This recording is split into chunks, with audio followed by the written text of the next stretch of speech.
Assalamualaikum, selamat malam, apa kabar kalian? Aku harap kalian baik-baik saja.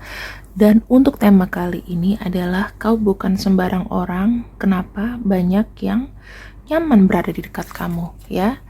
Ini bisa jadi hal positif, tapi ada celahnya juga pasti, kan karena nggak bisa sempurna ya.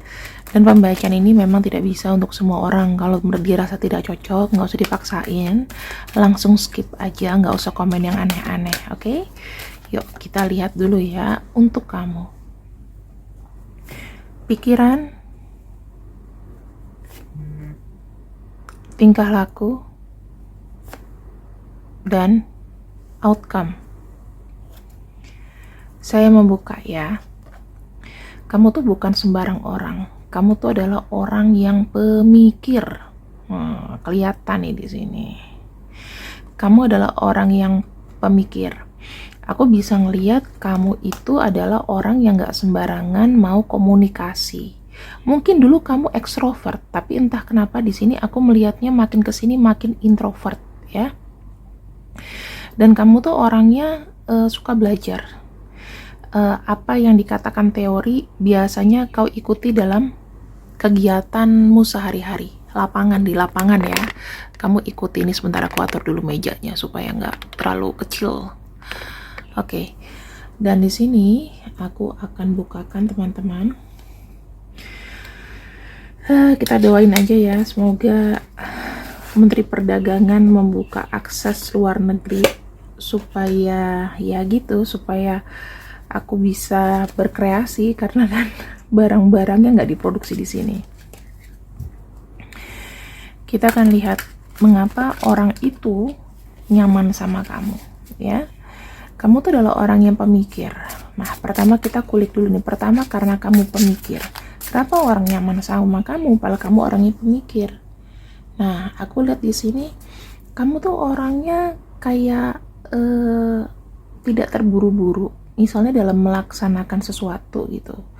Ketika kamu mengetahui sesuatu, karena kamu pemikir, kamu tuh berpikir yang nggak jangka pendek, tapi berpikirnya jangka panjang. Dimana kamu itu adalah problem solver yang baik. Jadi ketika seseorang itu berkonsultasi sama kamu, entah dia mendapatkan kebenaran, entah dia mendapatkan sebuah solusi. Dimana kamu ini adalah pendengar yang baik juga, ya. Emperor tuh pendengar yang baik, tidak berkomentar, tidak memotong, tidak sok tahu gitu ya atas kehidupan orang lain, tapi secara diam-diam kamu tuh juga punya banyak pengalaman. Di sini ada ranah spiritualnya. Ranah spiritual kamu adalah di pikiran, karena kita lihat nih mahkota ya. Nah, dua kartu Emperor dan kartu The Hierophant itu menunjukkan bahwa orang itu memang suka bertanya sama kamu. The Hierophant itu sebagai kayak apa ya? Kalau di tarot itu dia tuh lebih seperti kayak pendeta atau orang yang memang sudah berpengalaman dalam bidangnya, yang ditanya aku harus apa gitu. Nah, ini The Hierophant. Jadi memang tugasnya adalah untuk memberikan solusi-solusi. Kamu juga di sini punya kekuasaan, kamu punya aura untuk itu. Kamu punya orang lain yang mungkin ya, orang lain itu tidak mungkin bisa memikirkan sehandal kamu. Kamu tuh adalah pemikir, pendengar yang handal. Orang lain belum tentu. Dan tujuan kamu tuh adalah solutif. Harus ada solusinya. Nih, teman-teman, ya. Five of Pentacles. Rata-rata orang yang datang sama kamu, ini maaf nih ya, kalau aku berspekulasi, tapi rata-rata suka pinjam duit, ya nggak sih? Gitu. Mereka nggak ngelihat misalnya keadaan kamu itu sebetulnya lagi susah, lagi apa. Mereka ngelihatnya kamu itu bak raja aja. Pasti ada duit. Padahal kamu sendiri juga kadang-kadang memikirkan apa masalah duniawi, ranah duniawi, raja. Ya ini kan kerajaan ya. Kartu-kartu itu kartu duniawi. Jadi kalau lihatnya ada kartu Five of Pentacles, kamu tuh memikirkan masalah apa? Sebetulnya masalah uang, tapi mereka tuh tidak mengerti. Kalau misalnya, aku bantuin dong, aku apa dong, ya, kamu nggak tegan orangnya, kadang-kadang kamu ya udahlah kasih aja, gitu. Ada kartu Two of Wands. Nah, di sini teman-teman, hebatnya kamu adalah kamu tuh selalu bisa menyelesaikan masalah dengan dengan tanganmu sendiri. Kamu mengatur pergerakanmu, kamu adalah termasuk orang yang suka berencana, memikirkan rencana ke depan kayak apa, dan menyelesaikannya dengan tangan kamu sendiri. Itu. Kamu pengen sih mengandalkan orang lain, tapi nggak bisa. Kamu orangnya nggak bisa cuek. That's why kamu di sini adalah orang yang suka terjebak juga dalam masa lalu. Karena kartu Eight of Swords itu juga selalu bikin hal-hal yang sebetulnya nggak perlu dipikirin. Ya, mungkin udah lewat, tapi kamu pikirin terus. Itu, ya. Kenapa kamu dikasih dikasih sama semesta? Kamu tuh adalah orang yang pemikir. Kamu tuh adalah orang yang memikirkan banyak hal. Seakan-akan isi negara ini, isi dunia ini tuh kamu harus pikirin gitu. Jadi orang melihat kamu itu pasti dengan kelihatan kayak orang stres gitu. Kadang-kadang ngeliat kamu tuh kayak linglung, kamu happy, tapi mata kamu menandakan bahwa kamu tuh banyak pikiran. Entah apa aja kau pikirin. Ini kamu suka banget sakit di bagian pundak belakang, kepala. Ini udah pasti ya, karena berat, karena mikir. Terus di sini ya masalah keuangan, apa yang kau beri, apa yang kau terima ya. Terus di sini kamu tuh suka sekali memikirkan hubungan relation dari sahabat, teman, pacar tuh kamu bener-bener kayak menjaga banget. Kamu adalah penjaga. Tapi nggak tahu ya, orang ke kamu itu kadang-kadang mengabaikan hal ini. Kasian sih sebenarnya. Ya, kasihan mereka karena mungkin 1001 di dunia ini yang mungkin punya niat atau nilai setulus itu, mungkin salah satunya adalah kamu. Kalau orang tidak melihat kebaikan kamu, rugi sendiri dia. Benar, rugi sendiri. Kita lihat lagi di sini ya.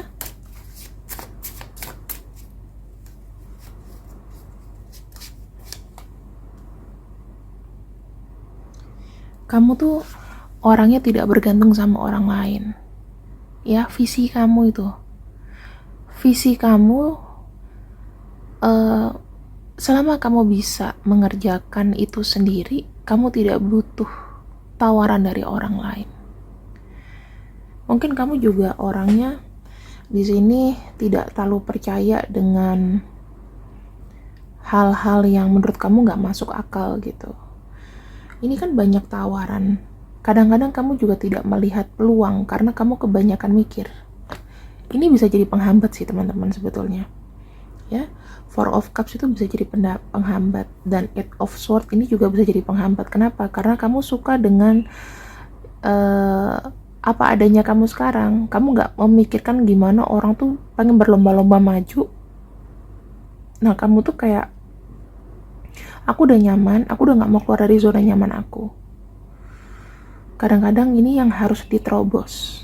Trust me, dulu aku seperti itu orangnya. Tapi ketika aku mencoba, ternyata it's not bad. Gitu.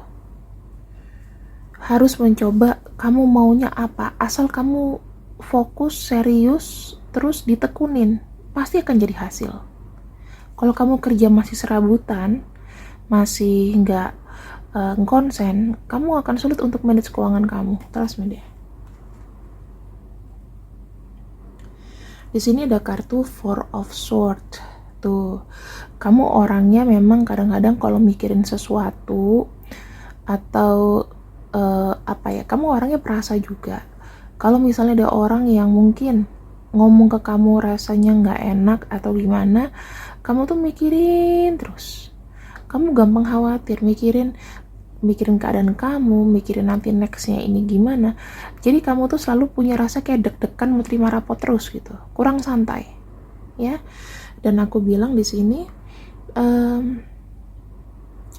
kamu harus cukup tidur teman-teman. ada jam tidur mungkin di sini yang kayaknya agak kurang ya, karena kebanyakan mikir. Insomnia mungkin biasanya. Ya, orang tuh maunya apa sih? Semesta menciptakan kamu itu supaya kamu tuh rileks, banyak ketenangan. Sama coba deh pertimbangkan peluang-peluang yang ada. Lihat peluang-peluang yang ada. Kalau ditawarin sesuatu dicek dulu, siapa tahu baik bantuannya. Dan di sini ada kartu Four of Pentacles. Kamu itu menjaga manajemen keuangan kamu dengan baik. Kamu udah tahu kamu tuh mungkin boros, kamu itu mungkin orang yang nggak bisa megang uang banyak gitu ya. Nah di sini hal yang harus dilakukan adalah semesta meminta kamu untuk lebih berhemat, karena memang masalah keuangan ya, masalah duniawi itu menjadi bagian dari hidup kamu. Di mana letak kenyamanan ketika seorang pemikir ada di lapangan? Nih, kenyamanannya adalah kamu tuh bisa memutuskan mana yang baik, mana yang buruk. Orangnya tuh nggak buru-buru. Orang lain melihat kamu adalah sebagai problem solver, ya. Kamu memberikan semangat ke orang lain sehingga orang lain itu, iya, kali ini aku gagal, aku harus bisa mulai lagi dari nol. Itu ya. Kamu seorang pemikir dan ini adalah impact kamu ke orang lain. Ingat, kamu bukan orang sembarangan. Yang kedua, kamu tuh orangnya building blocks. Nah, building blocks itu biasanya adalah orang-orang yang introvert. Jatuh-jatuhnya nanti bisa kayak direktur ya. Lingkungannya terbatas. Biasanya dengan posisi yang besar gitu di kantor. Atau kamu emang introvert gitu. Di sini kenapa? Karena kamu tuh banyak overthinking. Ya. Terutama nih aku lihat overthinking dalam masalah cinta, dalam masalah relasi. Oke? Kamu sering kecewa dalam masalah relasi atau cinta.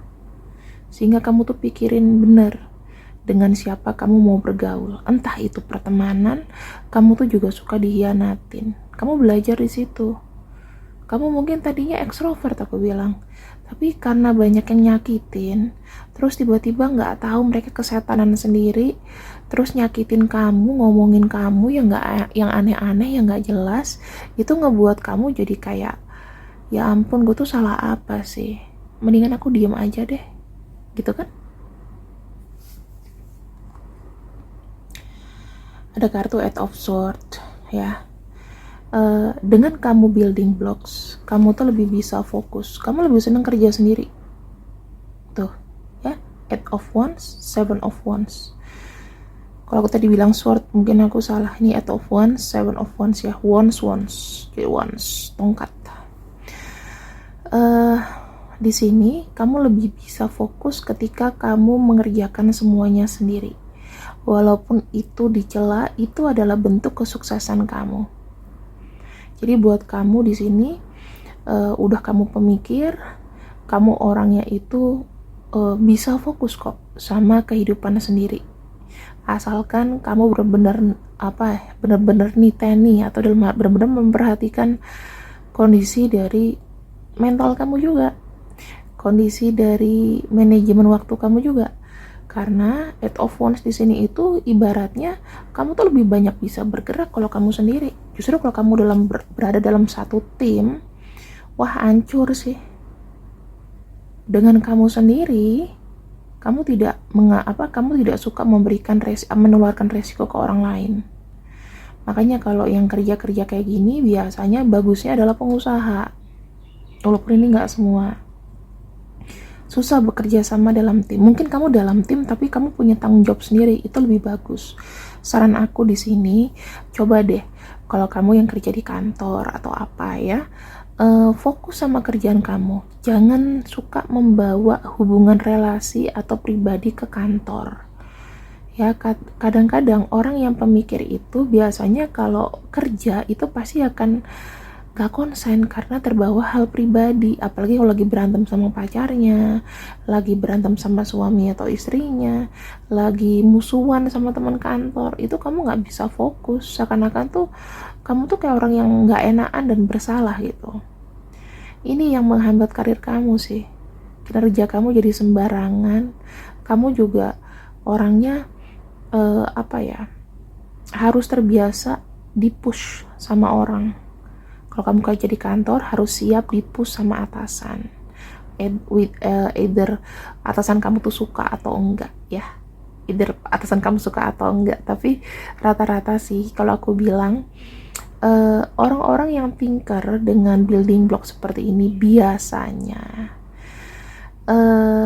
mungkin bukan atasan kamu langsung, tapi di atas kamu 1 tingkat 2 tingkat itu pasti kayaknya ada ngomongin kamu deh gitu, atau kamu tuh kayaknya diremehin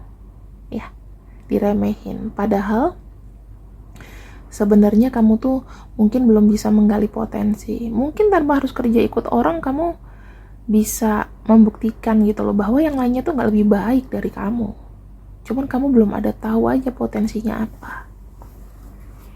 Harus menggali potensi ya. Menggali potensi itu dari apa? Dari bakat, hobi kamu apa, gali di situ, jadiin uang. Kalau itu laris, udah jalanmu di situ. Gak harus ikut orang, siapa tahu kamu bisa memberikan pekerjaan untuk orang lain. Kemudian di sini ada kartu Seven of Pentacles, visi misi dan bagaimana orang lain itu nyaman sama kamu. Seven of Pentacles, lagi-lagi kamu tuh punya banyak waktu untuk memikirkan masa depan. Kamu tuh perencana yang baik. Ini udah pas nih, Thinker, Building Blocks. Ini Seven of Pentacles tuh kamu perencanaan yang baik. Kamu suka memberikan solusi atau rencana beberapa tahun ke depan. Ini mungkin bisa dijadikan masukan kalau misalnya ada orang yang nanya ke kamu mengenai apalah ya. Nah, yang aku bisa bilang di sini,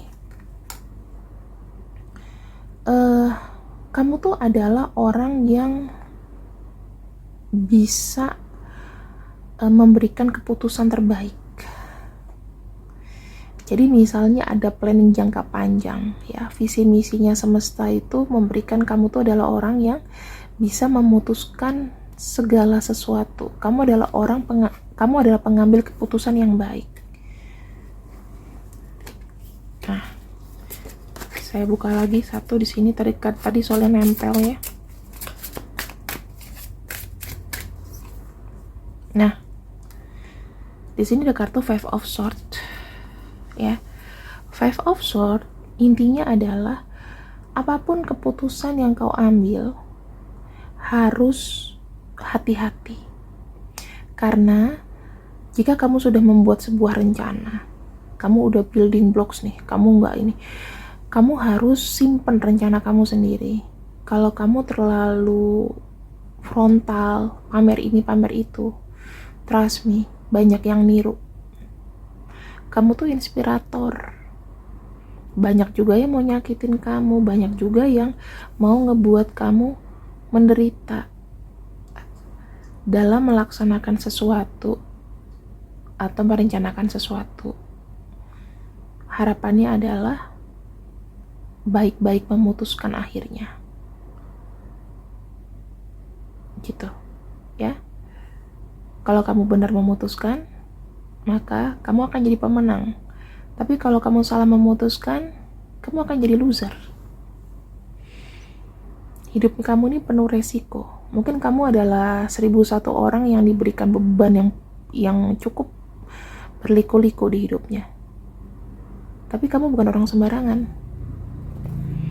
Kalau building blocks gini, faedahnya buat orang lain apa? Rezeki. Tahu nggak rezeki? Kamu itu dengan apa yang kamu lakukan sendiri, orang lain melihat kamu adalah orang yang beruntung. Kadang kamu mager aja, rezekinya ada. Planning kamu kadang-kadang walaupun ada gagalnya, tapi ada juga bagusnya. Kata orang, kamu itu ngerejekeni. Jadi kamu harus hati-hati dengan siapa kamu berhubungan, mau itu pacar, mau itu calon suami, calon istri, teman, hati-hati. Kalau bisa, cari yang status sosialnya sama dengan kamu. Oke? Kalau kamu di sini pintar cari uang, cari cowok yang pintar juga cari uang. Kalau kamu di sini orangnya pekerja keras, cari pasangan juga yang kerja keras. Jangan sampai dapat orang yang males-malesan, hidupnya bergantung sama kamu. Hancur nanti kamu. Stop lah yang gitu-gitu ya. Cinta itu sebetulnya harus hati-hati, berhubungan juga harus hati-hati ya. Pertemanan ini juga hati-hati. Oke. Sekarang aku lihat secara outcome. Outcome ini sepertinya lebih ke arah spiritual ya. Kita akan lihat di sini, kita akan buka 9 kartu.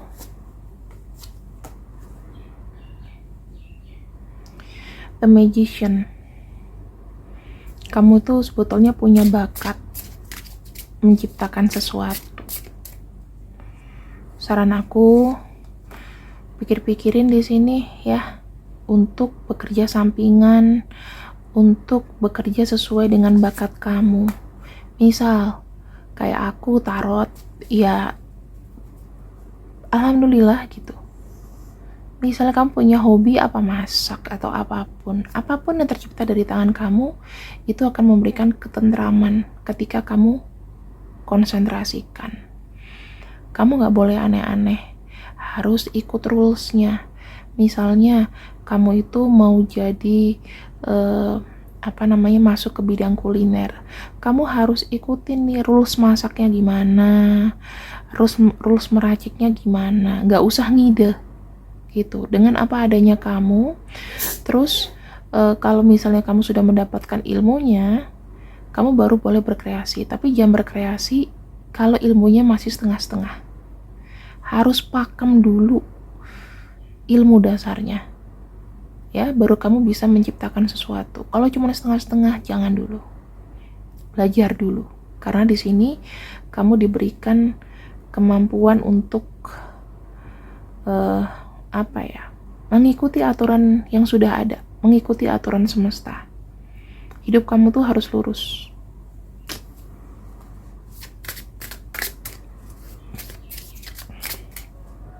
Fokus ya. Di sini orang tuh nyaman sama kamu karena spiritual kamu tinggi. Kalau kamu ngobrol sama orang, itu ngena bagi mereka. Oh, ada benarnya ya. Mereka merasa kamu tuh perhatiannya lebih banget ke dia. Jadi mereka tuh suka mengharapkan apa-apa ke kamu. Ya kalau kamunya bisa terus. Kalau kamunya nggak bisa, ini kan akan merugikan kamu. Bahaya ini. Ada orang ya yang mungkin menawarkan kemelekatan sama kamu, dan itu tuh sebetulnya akan menguras energi kamu, karena butuh energi yang besar. Kalau pacaran di sini pasti kelihatannya adalah mereka nyaman sama kamu, tapi apakah mereka menguntungkan kamu? Belum tentu ya. Kartu iklan lagi. Nah, di sini ada kartu The Fool, The Sun, Queen of Cups. Teman-teman, aku melihat kamu tuh diberikan sensitivitas untuk merasa. Udah pasti di sini kamu tuh penuh dengan rasa cemas gitu. Ada kartu The Fool ya. Kartu The Fool tuh ibaratnya secara spiritual kamu tuh memang gak bisa diatur, tetapi kamu adalah orang yang sebetulnya bisa membuktikan atas tindakan kamu. Cuman kamu tuh selalu kayak apa jatuhnya ya, merasa yang paling sedih banget gitu. Kalau bisa ini diilang-ilangin ya teman-teman. Karena sebenarnya apapun yang kau jalani, Selama kau dekat sama Tuhan, Tuhan itu akan bantu kamu. Jadi gak usah khawatir, terutama mengkhawatirkan orang yang tidak terlalu berimpact sama kamu. Kamu tuh sayangnya kelewatan loh. Ya, secara spiritual kamu tuh mendatangkan kemelekatan orang sama kamu. Impactnya untuk orang lain apa? High Priestess. Orang lihat kamu tuh dengan wibawa yang tinggi. Karena kamu tuh udah mengalami banyak sekali goncangan hidup dan resiko. Orang lihatnya sekarang kamu itu bisa berdiri di sini tuh udah hebat banget. Jadi jangan pernah mengecilkan dirimu sendiri. Oke? Oke, sekarang untuk tema ini sudah aku bacakan teman-teman. Sekarang ambil yang baik, buang yang buruk aja ya. Karena ini bacaannya buat kamu. Dengan tema kau bukan orang sembarangan, inilah alasan mengapa dia nyaman dekat sama kamu. Oke? Ya, kenapa dia nyaman dekat sama kamu? Ya dikarenakan pertama, kamu tuh memberikan semangat. Yang kedua, di sini ada Page of Pentacles, kamu tuh abundance atau berkelimpahan rezeki. Ya, kamu tuh selalu bisa diandalkan dalam masalah materi. Hati-hati juga ya. Dan ada kartu High Priestess. High Priestess di sini adalah pemikir, penindak. Kamu kerap kadang-kadang jeleknya ini ya. Kamu dikontrol sama orang atas sesuatu yang kamu tidak mau. Coba mulai sekarang banyak belajar berkata tidak gitu. Supaya hidupmu tuh juga enak. Jangan keseringan melihat orang lain bahagia, tapi harus membahagiakan diri sendiri juga. Oke? Terima kasih yang sudah ikut readinganku untuk hari ini. Selamat malam. Assalamualaikum warahmatullahi wabarakatuh.